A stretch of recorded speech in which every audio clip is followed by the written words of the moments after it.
എല്ലാവരും.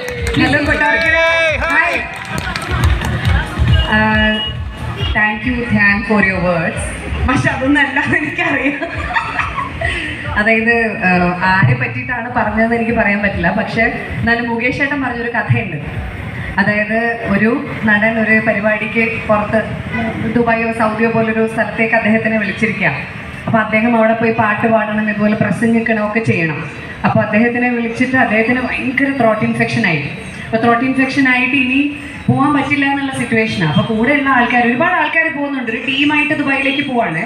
അപ്പോൾ എല്ലാവരും പറഞ്ഞു, അയ്യോ ചേട്ടാ തീരെ വയ്യല്ലോ, നമുക്ക് വേറൊരാളെ റീപ്ലേസ് ചെയ്താലോ. അപ്പോൾ പുള്ളിക്ക് ഒച്ചയില്ല, പുള്ളിയോട്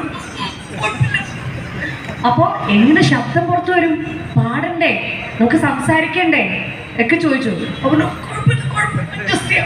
അപ്പോൾ ഡോക്ടറെ അടുത്ത് പോയി. അപ്പോൾ ഡോക്ടർ പറഞ്ഞു എന്താ ചെയ്യേണ്ടത്, സ്റ്റിറോയിഡ് എടുത്ത് നോക്കാം. സ്റ്റിറോയിഡ് എടുത്തിട്ടും ഒരു കുറവുമില്ല. അപ്പോൾ വീണ്ടും പുള്ളി എടുത്ത് ചോദിക്കുന്നു, നമുക്ക് വേറെ ആരെങ്കിലും പോയാലോ, ചേട്ടന് പറ്റില്ലെങ്കിൽ കുഴപ്പമില്ല, ഓർഗനൈസേഴ്സ് നമ്മൾ എന്തെങ്കിലും ചെയ്യാം, ഒരാൾക്കൊരു അസുഖം വരുന്നല്ലേ. ഇപ്പോൾ പുള്ളി കുഴപ്പമില്ല അവിടെ വരുമ്പോൾ വരും എന്ന് പറഞ്ഞു. അങ്ങനെ അവസാനം വളരെ ബുദ്ധിമുട്ടി, ഒട്ടും ശബ്ദം വരുന്നില്ല, ദുബായിലെത്തുന്നു. ദുബായിലെത്തി സ്റ്റേജ് കയറുന്നത് വരെ പുള്ളിക്ക് ശബ്ദമില്ല. സ്റ്റേജിൽ കയറി പുള്ളിക്ക് ശബ്ദം വന്നു. പുള്ളി എങ്ങനെയൊക്കെയോ പരിപാടി അവതരിപ്പിച്ചു. എല്ലാവരും പറഞ്ഞു ഗംഭീരം. എന്താ കാര്യം, ശാസ്ത്രം തോറ്റെങ്കിലും പണത്തിനോടുള്ള ആർത്തി ജയിച്ചു.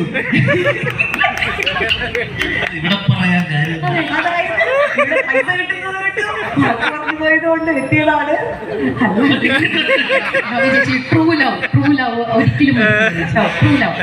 എന്തായാലും ഭയങ്കര സന്തോഷമായിരുന്നു. ഇതൊരു തമാശക്ക് നമ്മൾ പറഞ്ഞ കേട്ടോ.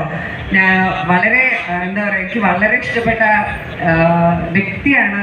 പിന്നെ ഞാൻ ഇന്റർവ്യൂവിൽ സംസാരിക്കുന്നതാകുമ്പോൾ ഒരുപാട് പേരുടെ അടുത്ത് ചോദിക്കും, നിങ്ങൾ ധ്യാനാണോ, ധ്യാനിന്റെ പോലെയാണോ.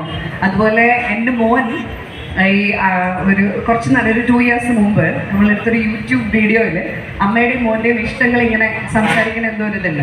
അപ്പോൾ ചോദിക്കുന്ന കുട്ടി ചോദിച്ചു, അമ്മ ഉണ്ടാക്കുന്നതിൽ ഏറ്റവും ഇഷ്ടപ്പെട്ട ഭക്ഷണം ഏതാണെന്ന്.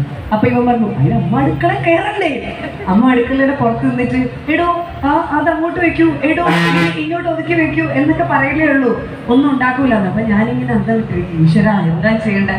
അപ്പോൾ ഞാൻ പറഞ്ഞു, എടാ ഞാൻ ബോംബെയിലൊക്കെ വെച്ച് നിനക്ക് അമ്മ എനിക്ക് 3 വയസ്സിൽ ഉണ്ടാക്കി തന്നൊന്നും ഓർമ്മയില്ല അമ്മ. അപ്പോൾ ആ സാധനത്തിന്റെ താഴോട്ടുള്ള കമന്റുകൾ എനിക്ക് സ്ക്രീൻഷോട്ട് എടുത്ത് ആൾക്കാർ ഇങ്ങനെ വട്ടമിട്ട് പരിചയമുള്ളവർ അയച്ചു തന്നു. അപ്പോൾ അദ്ദേഹം അതിൽ ഏറ്റവും കൂടുതൽ വന്ന കമന്റ് എന്തായിരുന്നു എന്ന് പറഞ്ഞാല്, ധ്യാനിനെ പോലെയുള്ള കുട്ടിയാണ് എൻ്റെ മകന്റെ, ധ്യാനിന്റെ നല്ല സ്വഭാവമാണ്. ആൾക്കാർ പറഞ്ഞാണ് ധ്യാനിനെ പോലെ, അതായത് വളരെ ഓപ്പണായിട്ട് അമ്മേനെ കളിയാക്കുന്നു, വളരെ ഓപ്പണായിട്ട് അമ്മേനെ കളിയാക്കുന്നു എന്നൊക്കെ പറഞ്ഞു. അപ്പൊ എന്തായാലും ഇടിമണിക്കൽ ജ്വല്ലേഴ്സ്, നേരത്തെ ഞാൻ പറഞ്ഞ പോലെ ഒരുപാട് വർഷങ്ങളായിട്ട് ഞാൻ കേൾക്കുന്ന ഒരു പേരാണ്. ഒരുപാട് വർഷം ഒരു സ്ഥാപനത്തിന്റെ ക്രെഡിബിലിറ്റി എന്ന് പറയുന്നത് നമ്പർ ഓഫ് ഇയേഴ്സ് അവരൊരു ഫീൽഡിൽ തന്നെ ഉറച്ചു നിൽക്കുന്നു എന്നുള്ളതാണ്. അപ്പൊ ഒരു എന്ത് സ്ഥാപനത്തിനാണെങ്കിലും വന്ന് നമുക്കൊരു ബിസിനസ്സിന് ഇമ്മീഡിയറ്റ് ആയിട്ട് എന്തെങ്കിലുമൊക്കെ മാറ്റങ്ങൾ